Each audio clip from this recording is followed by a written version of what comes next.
మానదోసంబునెడ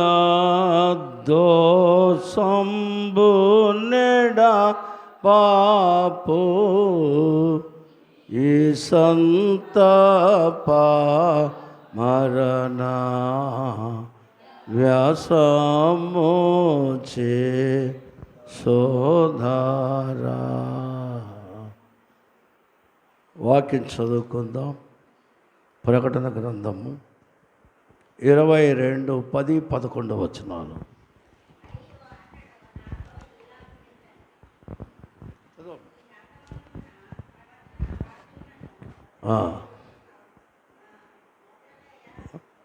వలదు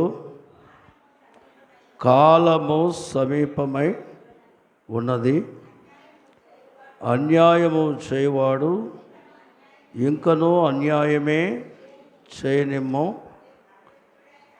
అపవిత్రమైన వాడు ఇంకనూ అపవిత్రముగానే ఉండనిమ్ము, నీతిమంతుడు ఇంకనూ నీతిమంతునిగానే ఉండనిమ్ము,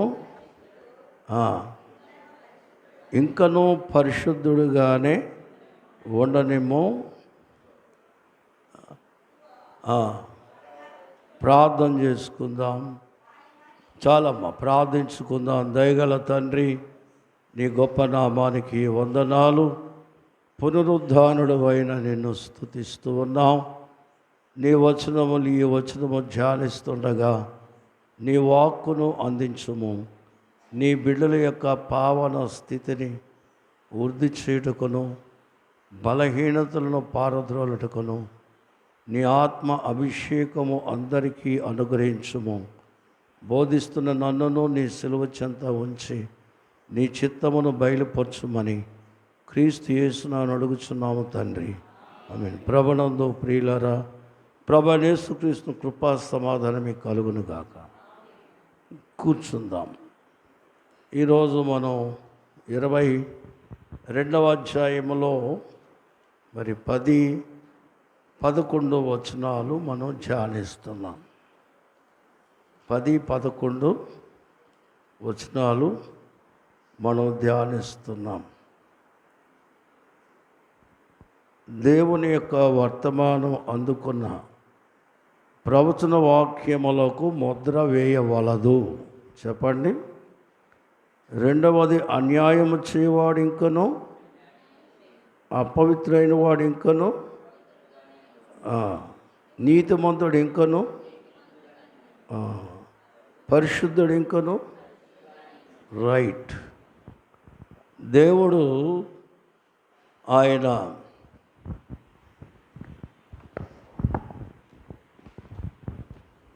ఈ మాటలు మన వినికిడిలో ఆయన ఉద్దేశపూర్వకంగా మన మీద రుద్దడం లేదు. ఈ 22వ అధ్యాయానికి వచ్చినప్పుడు సంఘం 66 పుస్తకాల్లో ఉన్న వాగ్దానములు ధ్యానించింది. ఆ వాగ్దానముల యొక్క రక్షణానుభవం, రాకడానుభవం సంపాదించుకున్న సంఘం. రక్షణ అనుభవములో ఒక వ్యాధి నుండి, ఒక పాపము నుండి, ఒక కష్టము నుండి, ఒక శత్రువు నుండి తాను ఎలాగూ రక్షించబడిందో ఒక అనుభవం కలిగి ఉన్న సంఘం. దేవుని స్తోత్రం. హల్లెలూయా. అందువల్ల రాకడ అనుభవం అంటే లోకమును, లోకపాపమును గెలిచి క్రీస్తు యేసే నా సర్వస్వం అనుకునే జీవితం రాకడ అనుభవం. లోకముతో నాకేమీ లేదు, ఇంకా ఎలాంటి ఆయన ఎప్పుడు వస్తే అన్నట్టు ఎదురు చూస్తున్నట్టుగా, లేక ర్యాప్చర్ అన్నారు, లేక ఆగమనం అన్నారు. దేవునికి స్తోత్రం. అయితే ఈ వచనములో మనం ఏం చూస్తున్నాం? పరిశుద్ధులు, నీతిమంతులు అని దేవుని వాక్యమును గూఢముగా లేక మర్మముగా ఉన్నవారు ఇది దేవుని వాక్యమే అందురు. ఏమంటారు అండి? మొదట వాక్యం ధ్యానించేవానికి 3 పద్ధతులు ఉండాలి. ఒకటి, మన ధ్యానమునకై. చెప్పండి. మన కీర్తన 63:4 రాత్రి జాములందు నేను నా పడక మీద, నా మంచం మీద నిన్ను జ్ఞాపకము. ఇది మన ధ్యానం. మనకి ఏమి జ్ఞాపకం ఉండాలా చెప్పండి? అన్ని కార్యాలు జరిగించి మన ఇంటికి వచ్చిన మనం ఏ కార్యంలో ఉన్న ఆఖరికి విశ్రాంతి తీసుకున్నా కానీ మనకి ఏ జ్ఞాపకం ఉండాలా? నా దేవుడు పరిశుద్ధుడు, నేను కూడా ఎలా ఉండాలా అంటే ధ్యానము దేవుని పట్ల ఉన్న గౌరవం ధ్యానాన్ని చూపిస్తూ ఉంది. దేవుని స్తోత్రం. ఇది ఎప్పటికీ మరవకుండా ఆయన ధ్యానించాలి అంటే దావీదు కీర్తన మనం 119వ కీర్తనలో 15వ వచనం చదువుకుందాం. 15వ వచనం చదవండి ఎవరైనా. నీ ఆజ్ఞలను నేను ధ్యానించదు. చూడండి, ఏమి ధ్యానిస్తాం మనం? వెనుకున్న వాళ్ళు వింటున్నారు, అందరికి వినబడుతుందా? చెప్పండి. నీ ఆజ్ఞలను నేను ధ్యానించదను, నీ త్రోవలను మన్నించదను. దేవుని స్తోత్రం. దేవుని యొక్క అడుగు జాడలను బట్టి నడుచుకుందును. మన్నించదనంటే నీవు చెప్పినట్లే చేస్తాను, నీవు జరిగించమన్నదే జరిగిస్తాను, నీవు అనుకున్నట్టుగానే ధ్యానిస్తాను, జీవిస్తాననే మాట దేవుని వాక్యం నుండి కలుగుతుంది. మన ధ్యానం నుండి ఏం కలుగుతుందంటే ఎప్పటికీ ఎవరిని మర్చిపోలేము. ఏది మరుపు ఉండదు ధ్యానపరులకు. కారణం ఏంటి? వారు ధ్యానించేది ఎవరిని? అయ్యో మాట్లాడలేదు మీరు. దేవుని స్తోత్రం. 77వ కీర్తన 12వ చదువుదాం. 12వ వచనం చదవండి. యేసు నీ తలపే నాకు ఎంతో హాయి ప్రభు, నీ తలపే నాకు ఎంతో హాయి. చదవాలా? అందరు భలే బాగుంది, అందరు చదవాలి, మంచిది. బైబిల్ అందరూ చదవాలి. ఒకరు నాకు అర్థం నాకు చదవాలి. చదవండి. నీ కార్యములు నేను. అది ఎవరి కార్యాలు? తల్లి గర్భమందు మొదలుకొనేటి వరకు మన జీవితంలో ఆయన మరి మన తల్లిదండ్రులు పెరిగాం, ఉపాధ్యాయుల దగ్గర పెరిగాం, అలాగే మనం చేసే విద్యను బట్టి వచ్చు, ఉద్యోగాలను బట్టి అధికారుల దగ్గర పెరిగాం, లోకంలో అన్ని రకాలుగా. ఇవన్నీ కూడా ఎవరి కార్యాలు? అంతేనా? ఎంతమందికి నమ్మకం ఉందో చేయొద్దండి. ఇవి దేవుని కార్యాలే. చెప్పండి. 1 భక్తి మరవకూడదు, 2 వాక్యం మరవకూడదు, ముందు జీవితం మరవకూడదు. ఈ 3 కలిగిన వారు దేవుని వాక్యము నిజము అంటారు. చెప్పండి. ఇప్పుడు అర్థమైందా? ఏం మరవకూడదు? 1 భక్తి, 2 దేవుని వాక్యము నిర్లక్షించ, 3 గట్టిగా చెప్పండి దేవుని కార్యాలు. ఎవరి కార్యాలు అంటే నీవు. ఇప్పుడు దావీదు లాంటి వారు, ఆయనకి సాధారణ వ్యక్తి కదా. దేవుని స్తోత్రం. దావీదుకి చదువు లేదు, యేసు ప్రభుకి చదువు లేదు. చూడు, తండ్రి కొడుకులకి ఏం లేదు. దావీదుకి చదువు లేదు, దావీదు కుమారుడైన యేసయ్యకి కూడా చదువు లేదు. అందుకని ఏమన్నారు? పలానా విద్యార్థి అనలా. మొత్తం 13:55లో అతడు వడ్లవాని కుమారుడు కదా, యోసేపు మరియమ్మల కొడుకే కదా, ఆ పేదవాడే కదా అన్నారు. ఎవరిని? దేవుని స్తోత్రం. అందువల్ల ప్రియులరా, ఈ 3 కలిగిన వారికి ప్రకటనలో పరిశుద్ధులు నీతిమంతులని చెప్పండి. పరిశుద్ధులు, ఒకసారి మీ నోటితో చెప్పండి. పరిశుద్ధులు నీతిమంతులని దేవుని వాక్యమును గూఢముగా మర్మముగా చెప్పండి ఉన్నను. అది దేవుని వాక్యం. ఎంత మరుగైన మాట అయినా, ఎంత లోతైన మాట అయినా గూఢముగా నమ్మువారు వారినే పెళ్లి కుమార్తె అంటారు. అందుకనే నీతిమంతులు, పరిశుద్ధులు. దేవుని స్తోత్రం. కనుక ప్రియులరా, ఈ వాక్యములో చెప్తున్న మాట, వాక్యం ఏం చెప్తుందంటే అన్యస్తులు ఉన్నారు. ఎవరున్నారు? అన్యస్తులు ఉన్నారు. అపవిత్రులు ఉన్నారు. ఎవరున్నారు? నీతిమంతులు ఉన్నారు, పరిశుద్ధులు ఉన్నారు. పైన 2 విషయాల్లో ఎవరు కనబడుతున్నారు? అన్యస్తులు. ఎవరు చెప్పండి? రెండో మాట అపవిత్రులు. అంటే మన చుట్టూ ఈ లోకంలో ఈ వాక్యము అన్యాస్తుల్ని, అపవిత్రుల్ని, పరిశుద్ధుల్ని, నీతిమంతుల్ని ఏం చేస్తుంది? వేరు చేసి చూపిస్తుంది. దేవుని స్తోత్రం. హల్లెలూయా. అన్యాయస్తులు, అపవిత్రులని వాక్యము మనం గ్రహిస్తాం. కనుక దేవునికి మహిమ కలుగునుగాక. దేవుని వాక్యము, నీతిమంతులు ఎన్ని శోధనలు వచ్చినా నీతిమంతులుగానే ఉన్నారు, కానీ వారు అపరిశుద్ధులుగా ఎన్నడూ మారలేదు. దేవుని స్తోత్రం. ఈ వాక్యము నమ్మిన వారు ఎప్పటికీ నీతిమంతులే. చెప్పండి, ఎప్పటికీ నీతిమంతులే అనే విషయాన్ని ఇక్కడ మనం చూస్తూ ఉన్నాం. దేవుని స్తోత్రం. కాబట్టి ప్రియులరా, అపవిత్రులు అనే మాట మనం చదివేటప్పుడు దేవుని వాక్యం విని నమ్మని వారి మీద యేసు ప్రభు చెప్పాడు, మీరు వెళ్ళండి, సువార్త ప్రకటించండి.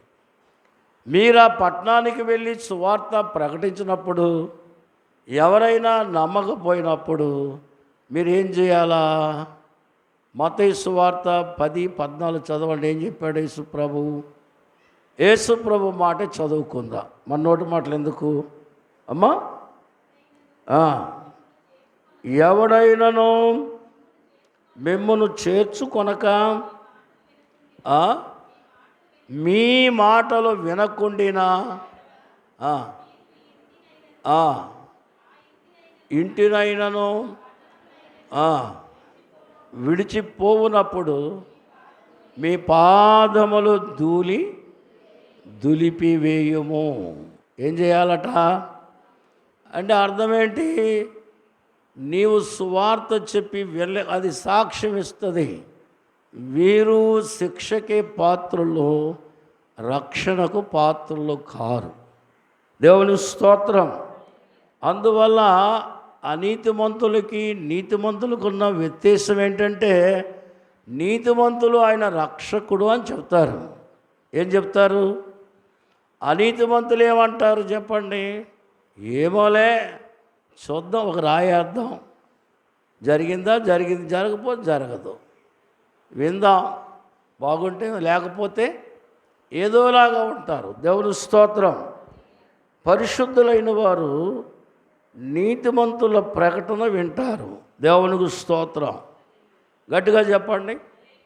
అంటే పరిశుద్ధులైన వారు నీతిమంతులు ఏం చెప్తారు అని చెప్పినప్పుడు, ఈవేళ నీతిమంతుడైన యోహాను రాసిన ప్రకటన పరిశుద్ధులు నమ్ముతారు. దేవుని స్తోత్రం. హల్లెలూయా. మరి చాలామంది ఏమంటారు, నాకు దర్శనం లేదా, నా దర్శనం కంటే ఆయన దర్శనం గొప్పదా, నాకు ఆత్మ లేదా. అవును, రైటే. కానీ నిన్ను ఈ రీతిగా ప్రభు అన్నాడు, నేను వచ్చే వరకు అతడుండుట నాకు ఇష్టము అన్నాడు.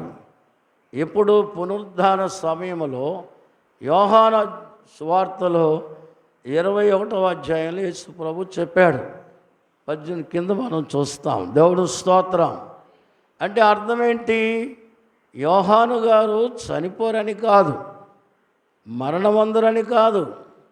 ప్రభు పునరుద్ధానుడై వెళ్ళిన తర్వాత సంఘ శ్రమకాలములో పద్మస్ దీపంలోకి దిగివచ్చి ఈ చరిత్ర అంతా ఎవరికి చూపించాడు ప్రభు?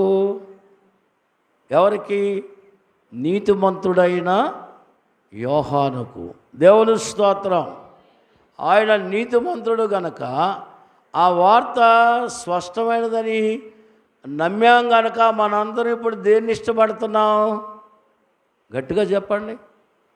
ఈ గ్రంథమును ఇష్టపడుతున్నాం, ఈ వాక్యమును ఇష్టపడుతున్నాం. దేవుని స్తోత్రం. 12వ అధ్యాయం దానియేలు గ్రంథములో 4 నుండి మనం చూస్తే ఈ చెప్పండి, జనులు నలుసులు తిరిగి తెలివి సంపాదించుకున్నారు. ఏం సంపాదించుకున్నారు చెప్పండి? రోజు ఇప్పటికీ ఆనాడు నుండి ఈనాటి వరకు కొత్త కొత్తవి కనిపెడుతూనే ఉన్నారు. అవునా కాదండి? కనిపెడుతూనే ఉన్నారు. అవునా? దేవుని స్తోత్రం. అన్ని రంగాల్లో కూడా ప్రతిదీ ఒక నూతనమైన దాన్నే కనిపెడుతూ ఉన్నారు. చెప్పండి, ఇప్పుడు మనకి మరి అంతరిక్షంలో చంద్రమండలం ఉండిపోయిన ఆమె పేరేంటండి? సునీత విలియం. ఆమె అన్ని రోజులు ఎందుకు ఉంచారు చెప్పండి ఒకసారి మీరు? మనము చంద్రమండలంలో ఇల్లు కట్టుకొని ఎన్నాళ్ళు ఉండగలం? లేకపోతే మనుషులు చంద్రమండలంలో బతికి ఉండగలరా? ఇప్పుడు ఎవరిని బట్టి, ఆమెను బట్టి ఏం ఆలోచిస్తున్నా అంటే రోజు రోజుకి ఒక్కొక్కటి కొత్తగా చంద్రమండలం వరకు వెళ్ళారు, అడుగుపెట్టే వరకు వెళ్ళారు, సమాచారం తెచ్చారు. ఇప్పుడు అక్కడ ఉండగలమా లేదా? తెలివి పెరిగిందా పెరగలేదా? ఒకసారి చెప్పండి అయ్యా, పెరిగిందా పెరగలేదా? భక్తి పెరిగిందా తెలివి పెరిగిందా? గట్టిగా చెప్పండి. అందుకే చెప్పాడు ఆయన, దానియేలు ఈ గ్రంథం ముద్రించు. ఈ గ్రంథం ఏం చేయాలా? భక్తులైన వారు కావాలా? భక్తులైన వారు భయభ్రాంతులు లేని బోధలు చేసి ప్రజలకు అవసరమైన సంగతులు వారు బోధిస్తారు. అంతవరకు ఈ గ్రంథం ఏం చేయాలి? ముద్రించవలెను. ఎందుకంటే ప్రభువు రావాలి, ఆయన చనిపోయి తిరిగి లేచి పునరుద్ధారణ ఆరోహణమై త్వరగా రాబోతున్న కాలానికి సంఘము ఆయన రక్తంలో కడగబడిన సంఘము సంస్కరించబడి క్రీస్తును లోకమునకు ప్రకటించవలసి ఉంది. దేవుని స్తోత్రం. అందువల్ల తెలివైన వారు తెలుసుకున్నారు కానీ భక్తులు ప్రకటించారు. అందుకని ప్రకటన నీతిమంతుడైన యోహాను అందుకున్నాడు. ఆయన అందుకున్నాడనే సంగతి గ్రహించిన సంఘము ఈ గ్రంథం అంటే ఇష్టపడుతుంది. దేవుని స్తోత్రం.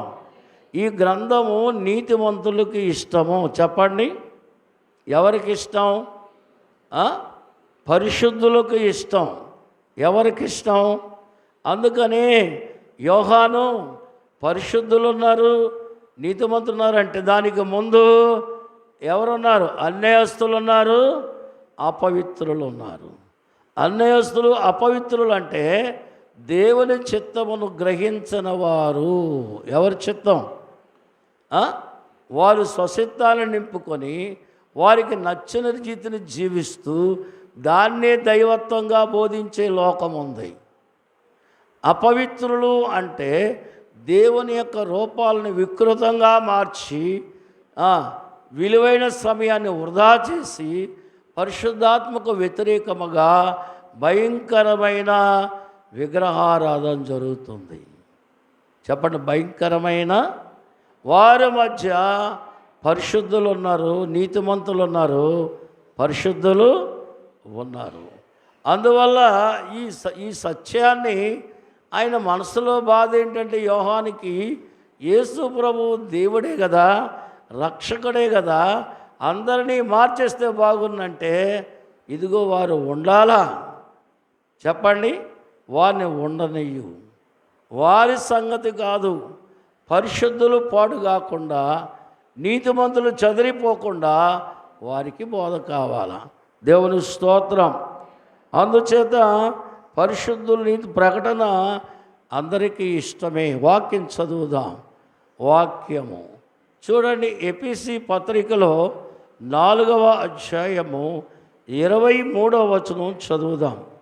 23వ వచనం త్వరగా. 23వ వచనంలో, మీ చిత్త వృత్తి యందు నూతన, అంటే ఇక్కడ మన పరచబడిన వారై నీతియు యథార్థత భక్తియు గలవారై దేవుని పోలిక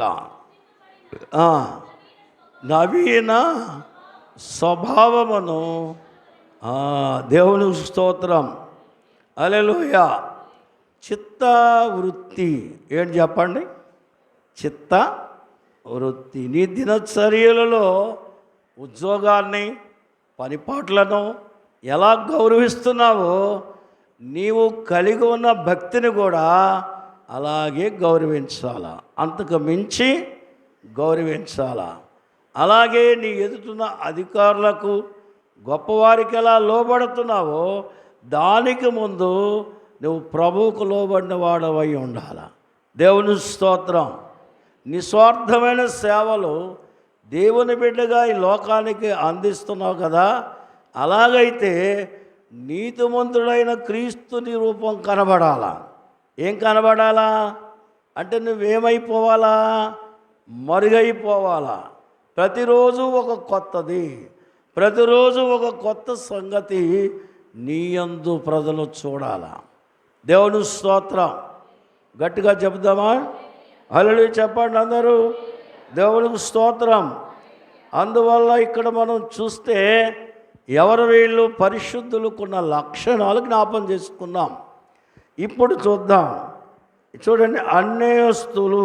చెప్పండి, అన్యాయస్తులు దేవుడు తన వాక్కు అచ్చు వేయించి చేతికి ఇవ్వగా బాగా నేర్చుకున్నారు, బాగా విన్నారు, బాగా చెప్పుకున్నారు కూడా దేవుని గురించి.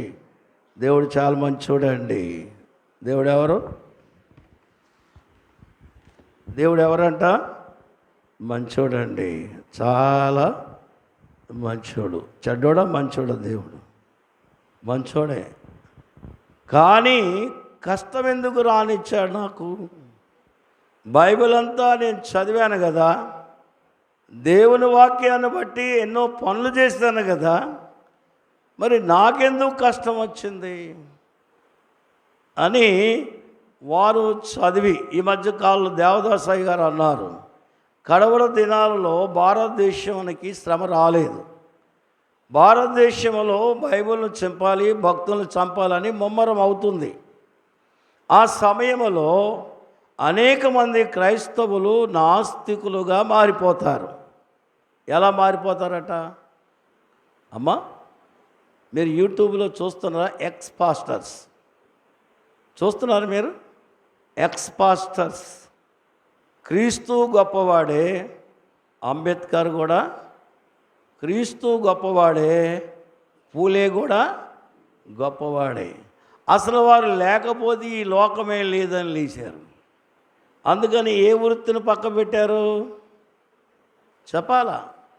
వారిని బట్టి వారు సంఘాలన్నీ ఏమైనాయి? ఇప్పుడు దేవుడు లేడు, ఎందుకంటే మరొక దేవుడిని ఆరాధించలేరు. దేవుడిని కలిగిన వాళ్ళు ఎవరిని ఆరాధించలేరు? మరొక దేవుడిని. అలాగని దేవుడిగా చెప్పడానికి మనసు లేదు. అందువల్ల ఏమయ్యారు? వారి బోధ విన్నవారు నాస్తికులు అవుతున్నారు. ఇది జరుగుతుందా, జరగలేదా? ఎవరు చెప్పిన మాట ఇది? యేసయ్య చెప్పాడు, అన్యాయస్తులు, నా రక్తములో రక్షించబడిన వారు, నా సొమ్ము తిన్నవారు, నా శ్రమ అనుభవించిన వారు, నేనే కావచ్చు, మీరే కావచ్చు, ఎవరైనా కావచ్చు, ఏ మతమైనా కావచ్చు, ఏ కులమైనా కావచ్చు, ఒకరు ఒక పక్క వెళ్తే మరొకరు మరొక మతానికి ఇలా చెదిరిపోయేవారు వస్తారు. సంగమా, వారి వైపు చూడవద్దు, వారి బోధల మీద మనస్సు పెట్టవద్దు. నేను హిందూ కుటుంబంలో వచ్చాను, తిరుపతిలో పెళ్లి చేసుకున్నా. కొంతకాలానికి అపరిమితమైన గౌరవం పెరిగి మా కుటుంబాలంతా నువ్వు గొప్ప బోధకుడు, మా గురించి 4 మాటలు చెప్పగలిగితే నీకు అన్నీ ఇస్తాం కదా, ఎందుకు ఆ బాధపడతావు అన్నాడు అనుకోండి. ఒకవేళ రేపు నేనే పోతానేమో. అన్యాయం అంటే అర్థం ఏంటి? ఎవరు నచ్చిన మార్గం వారు ఎంచుకుంటున్నారు. యేసయ్య చెప్తున్నాడు, నీతిమంతులు చెదర్రు, పరిశుద్ధులు చెదర్రు. గట్టిగా చెప్పండి. నీతిమంతులు, నువ్వు నేర్చుకున్న వాక్యం నిన్ను చెరపదు, నువ్వు నేర్చుకున్న వాక్యము నిన్ను నాశనము చెయ్యదు. దేవుని స్తోత్రం. ఈ మధ్యకాలంలో మన పాస్టర్ గారిని ఎవరు అడిగారంట, మీరు భోగి మంట ఇస్తే బాగుంటుందని.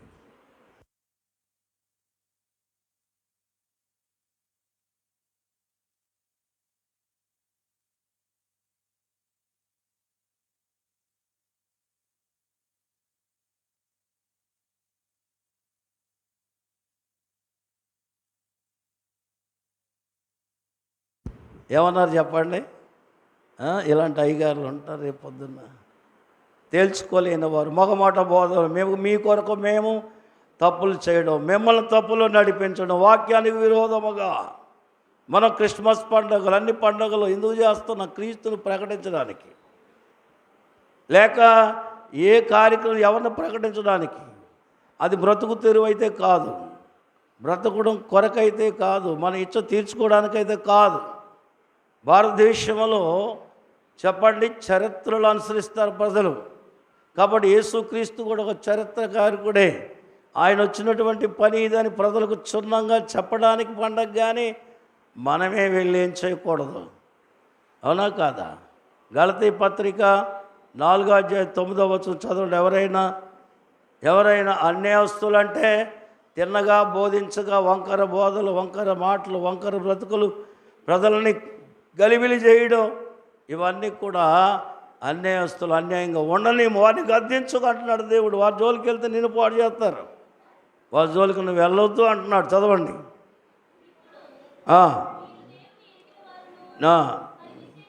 మరి విశేషముగా ఉన్నారు గనుక బలహీనమైనవి, నిష్ప్రయోజనమైనవి మూల పాఠముల తట్టు మరలా మీ పాస్టర్ గారు పరిశుద్ధాత్మ పొందలేదు, నీ బాప్తీసం కరెక్ట్ కాదంటే మళ్ళీ ములిగేస్తున్నారు. అవునా? చెప్పండి. ఈ మధ్య ఏదో జరిగింది, మేళ ఎన్నిసార్లు ములిగారు వాళ్ళు? నువ్వు కూడా అలాగే ములిగేస్తున్నావు. చాలా మొన్న ఒక ఆవిడ వచ్చింది, అయ్యగారు నాకు మళ్ళీ బాప్తీసం అయిందా అన్నాను. ఎన్నాళ్ళైంది? అప్పుడు కాడి నుంచి మనసు బాగోలేదంట. మళ్ళీ నేను ఏం చేయాలి ఆమెకి? అమ్మ మరి ఒక మాట చెప్తాను, ఏమనుకోవద్దు. మీరు పెళ్లి చేసుకున్నప్పుడు నేను చూడాల, ఇప్పుడు పెళ్లి చేసుకుంటే చూడాలని ఉంది, చేసుకుంటావా అని అడిగాను. అదేంటి అయ్యగారు? చూడలేదుగా నేను, మీకు పెళ్ళి అయిందో లేదో నాకు ఎలా తెలుస్తుంది? అదేంటి అయ్యగారు, పిల్లలు పెరిగారు, పెద్దరే, మరి వాళ్ళు ఎదిగారుగా, నువ్వు సంఘంలో ఎదగలేదు కదా, నీకు బాప్తీసం ఇస్తే నేను నరకానికి వెళ్ళాలా, నువ్వు నరకానికి వెళ్ళాలా? తండ్రి యొక్కయు కుమారుని యొక్కయు పరిశుద్ధాత్మ నామములో మళ్ళీ బాప్తీసం ఇచ్చిన వాడు ఎవరి నామాన్ని కొట్టేస్తున్నాడు చెప్పాలా? బాప్తీసం పొందిన వాళ్ళు ఎవరి నామం కొట్టేస్తున్నారు? మాట్లాడలేదమ్మా. అంటే వీళ్ళిద్దరూ ఎవరి నామం ఇష్టం లేదు, మళ్ళీ పొందుదాం, మరొకసారి మళ్ళీ పొందుదాం. జాగ్రత్త, దేవుడు ఎక్కిరించబడ్డు. దేవుని స్తోత్రం. అందుకని అన్యాయము చేయువారు, చెప్పండి ఎవరు? వాక్యములో ఒక మాట చూడండి, 1 తిమోతి పత్రికలో 4వ అధ్యాయములో మొదట నుంచి 3 వచనాలు అపోస్తలుడైన పౌలు నేటి కాల సంఘ పరిస్థితుల్ని, లోకాన్ని, కలిగి ఉన్న పరిస్థితుల్ని ఆయన విభజించి చెప్తున్నాడు. చదవండి ఒక మాట. కడవరి దినములలో అమ్మా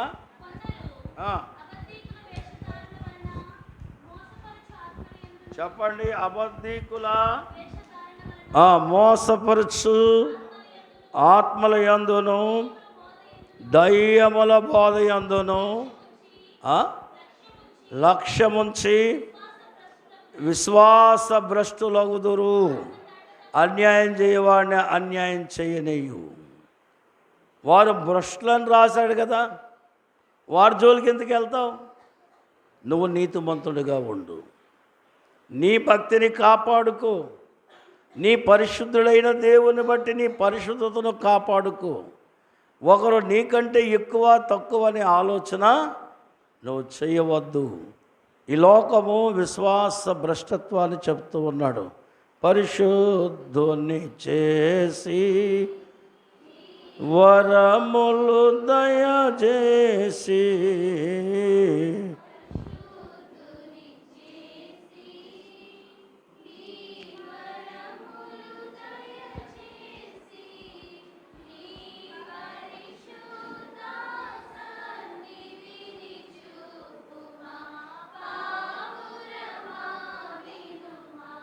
నీ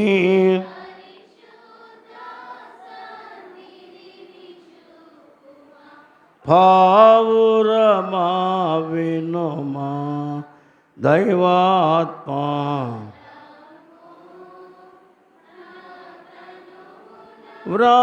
వ్రాలోమునా.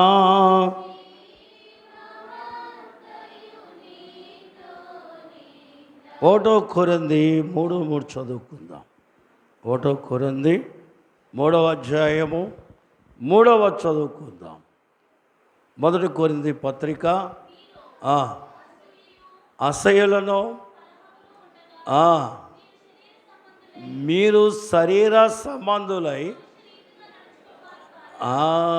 చెప్పండి. ఇప్పుడు చెప్పండి. అసూయ ఉందా అమ్మా? అసూయ పడుతున్నావా? మీరు శరీర సంబంధులే. ఎంతకాలం మేము బోధించినా, మీరు వాక్యం విన్నా, మీరు సందా ఇచ్చినా, నేను అందుకే ఎక్కువ దశంభాగంలో ఒత్తిడి చేయను. రేపొద్దున మీరు ఎత్తబడకపోతే నేను ములుగుతా. ఎత్తబడాలని మీకు బోధిస్తున్నా. దేవుని స్తోత్రం. అసూయపూర్లు అంటే శరీర క్రియలు ఉన్నవారు వారిలాగే ఉన్నారు, కానీ మార్పేది. రోమాపత్రిక 11వ అధ్యాయం 30వ వచనం కూడా ఒకసారి చూద్దాం. 30వ వచనం కూడా గమనిద్దాం. అపవిత్రులు అనే మాటను మనం చూస్తున్నాం. దేవుని మీరు గతకాలమందు దేవునికి ఏమై ఉన్నారు ఉండి వారి అవిధేయతను బట్టి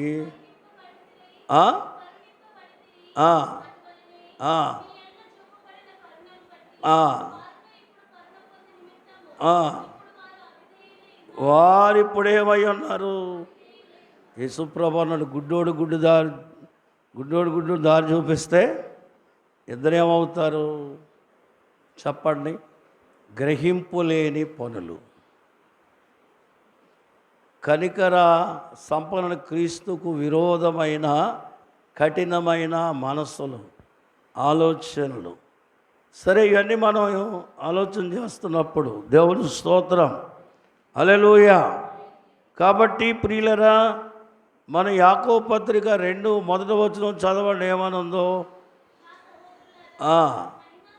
మహిమా స్వరూపియగు గూర్చిన విశ్వాస విషయములో మొగమాటము ఎలా ఉండకూడదంట. మా యొక్క తప్పు చేసి మంచివాళ్ళు, మేమందరం మంచివాళ్ళమే. ఎదుటివారు తప్పులు అంటించుకుంటారు, ఎదుటివారి బలం అంటించుకుంటారు, ఎదుటివారి బాధలు అడేవాడు అనీతి ముందు దూషిస్తే నీ ఇంటికి వచ్చి బోర్ని ఏడుస్తావు. ఎందుకు ఆ బాధలు? ఎందుకు ఆ మొగమాటం? వాడే నన్ను ఎందుకు అన్నాడు, వాడికి నేను చేసిందల్లా అయినా అవసరమా?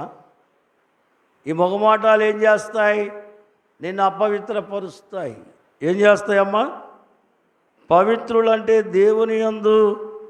దేవుని యొక్క దేవుడే న్యాయస్థుడు. చెప్పండి, దేవుడే అన్యాయస్తుడా న్యాయస్థుడా? యాకోబు పత్రిక 1:13 ఏముంది?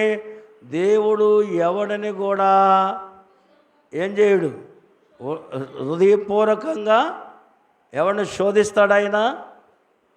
చదువుని శోధన కలిగినప్పుడు నేను దేవుని చేత శోధించబడుతున్నానని కనుక ఎంత శోధన వచ్చినా ఎంత శ్రమ వచ్చినా నీతిమంతులు ఏమంటారు?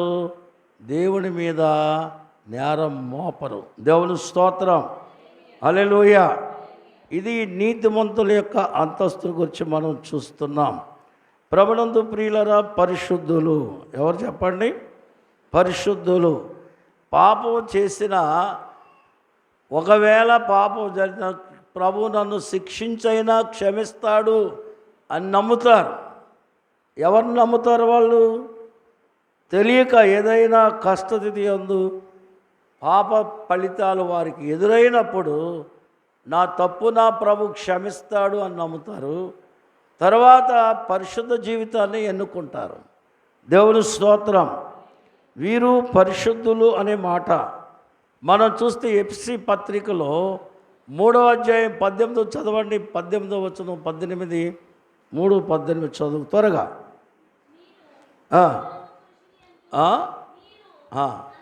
అంతరంగ పురుషుని యందు శక్తి కలిగి ఆయన ఆత్మ వలన బలపరచబడినట్లుగాను క్రీస్తు మీ హృదయములలో విశ్వాసము ద్వారా నివసించున్నట్లుగా, ఎవరు తన మహాదైశ్వర్యం చొప్పున మీకు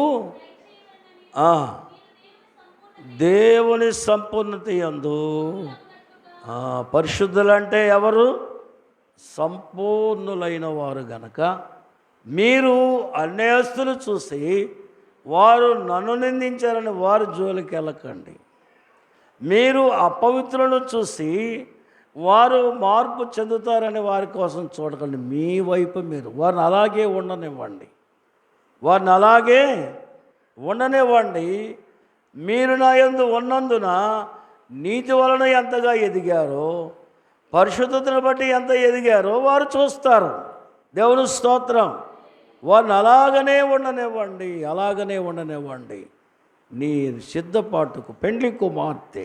చెప్పండి, ఎవరు పెండ్లి కుమార్తె అంటే? పేతురు పత్రిక 4:7 చదవండి, 4:10 చదవండి. పెండ్లి కుమార్తెగా సిద్ధపడే సంఘం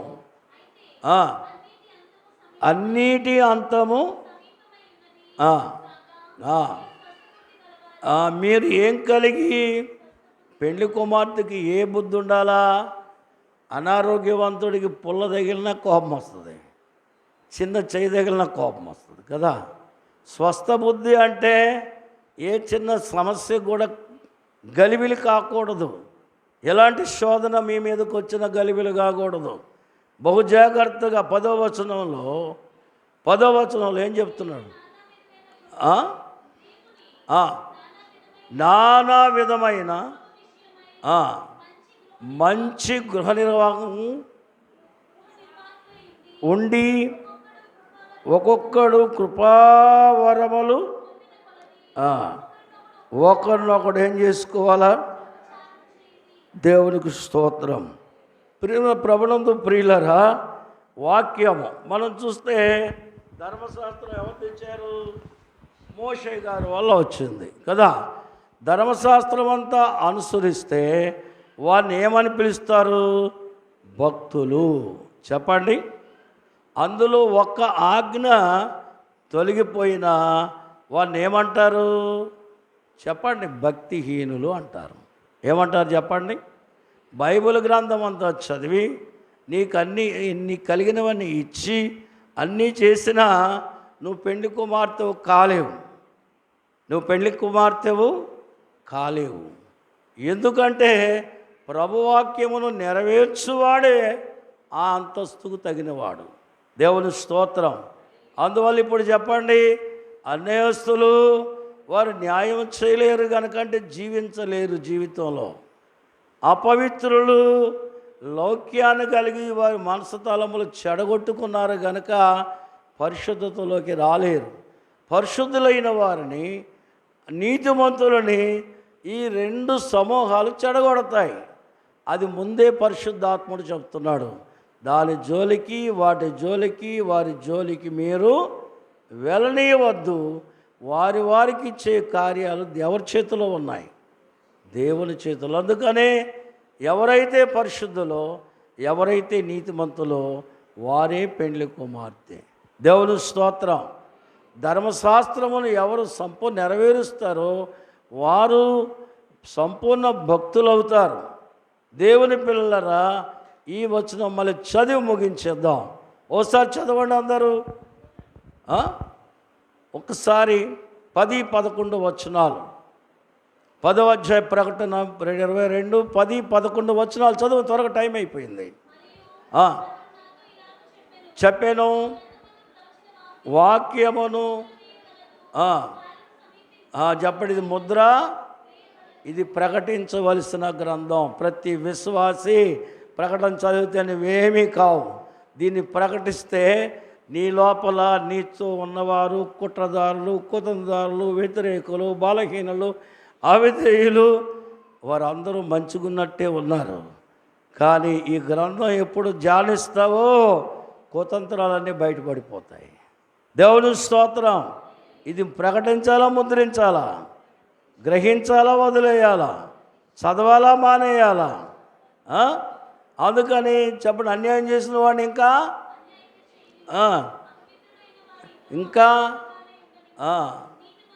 ఇంకనో నీతిమంతుడు, పరిశుద్ధుడు ఇంకనో పెళ్లి కుమార్తె పరిశుద్ధతతో నీతితో క్రీస్తు సారూప్యంకి వచ్చునుగాక.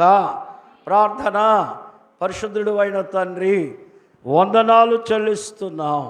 ఈ కడవర దినాలలో నీ సంఘము తన చిత్త వృత్తి యందు నూతన కార్యములను కలిగించు, ఏర్పాటు కలిగిన నీ సారూప్యమును కనపరచు దీవెన దయచేయమని యేసు నామమున అడుగుచున్నాము తండ్రి.